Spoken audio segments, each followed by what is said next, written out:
vit dans une ville pleine de fantômes. Des fantômes qui marchent, qui sourient, qui envoient des cœurs en story. Des fantômes qui répondent ça va entre deux crises. Des fantômes qui rangent leurs plaies dans des boîtes à chaussures et qui les recouvrent d'un parfum. On est une génération qui a appris l'amour à travers des éclats. On a appris la confiance dans des notifications. On a appris la tendresse en la lisant sur un écran. Et quand la vraie main se tend, on recule parce qu'on a déjà été brûlé. Ils se rencontrent, ces deux-là. Elle arrive avec des cicatrices comme une carte au trésor, lui arrive armée de silence et de colère héritée. Ils s'aiment, ou du moins ils essayent, mais leurs cœurs ne se parlent pas, ils se défendent. Elle crie reste en pensant à l'autre qui est parti, lui répond pars parce qu'il a peur qu'on l'enterre vivant dans l'attente, et l'amour, magnifique et candide, devient un tribunal. On échange des secrets comme des balles, on s'accuse d'être ce que nos parents n'ont pas su réparer.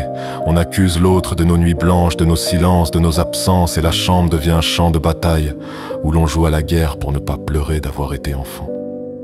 Regarde autour, tout est fracture, le rire est nerveux, la tendresse feinte, la douceur suspecte. On s'enfuit quand quelqu'un veut rester, on se raccroche à ceux qui partent, on se soigne avec des playlists à 2 heures du matin et des prières murmurées par habitude. Mon Dieu et Allah, et puis on retourne au scroll. On est traumatisé, oui, traumatisé de l'abandon, traumatisé de l'enfance, traumatisé de l'exigence, traumatisé de l'image qu'on nous a vendue, sois fort, ne montre rien. On a grandi avec le conseil qui tue, ça passera, comme si la douleur devait se dissoudre sous l'indifférence. Mais ce qui est le plus fou, c'est que nos traumas se reproduisent à deux. Ils s'accouplent, ils se multiplient, elle porte sa peur d'être trahie, lui porte celle d'être étouffée, et chacun projette sa guerre sur l'autre. Ils ne construisent pas une maison, ils reconstruisent leur prison. Tu sais pourquoi ça explose? Parce que personne ne nous a appris à réparer. On s'est réparé une fuite d'eau, on s'est changé un pneu, mais qui nous a appris à recoudre un cœur, qui nous a appris à dire « j'ai mal, aide-moi » sans demander pardon d'exister. La guérison est devenue un luxe. On met des filtres sur nos photos mais pas sur nos souvenirs. On paye des coachs, on like des gourous, on collectionne des conseils comme des timbres, et pourtant on reste déchiré sur la table du salon. Et parfois, quand la nuit vient, on reconnaît la honte au fond de nos poches. On prie, on boit, on chante, on hurle, on tombe. Et là, dans ce silence après les éclats, on comprend que l'autre n'est pas l'ennemi. L'autre porte la même blessure, juste avec d'autres mots. Alors je te dis, arrête de reconstruire des monstres à partir des ombres de ton passé. Regarde la personne en face, pas avec ta peur mais avec tes mains.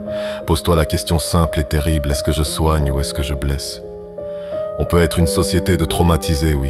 Ou on peut devenir une société qui apprend à recoudre. C'est pas glamour, c'est pas viral, c'est pas rentable, c'est juste du courage ordinaire. Appeler un ami, aller voir quelqu'un, apprendre à écouter sans préparer la riposte.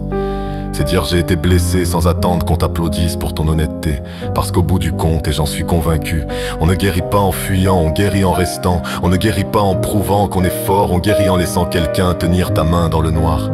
Et si nos couples explosent moins, si nos familles apprennent à parler sans juger, peut-être que nos villes cesseront d'être des cimetières d'âmes vivantes. Alors, tu veux continuer à poster des sourires pour cacher tes naufrages, ou tu veux apprendre à réparer, à parler, à rester et à aimer autrement?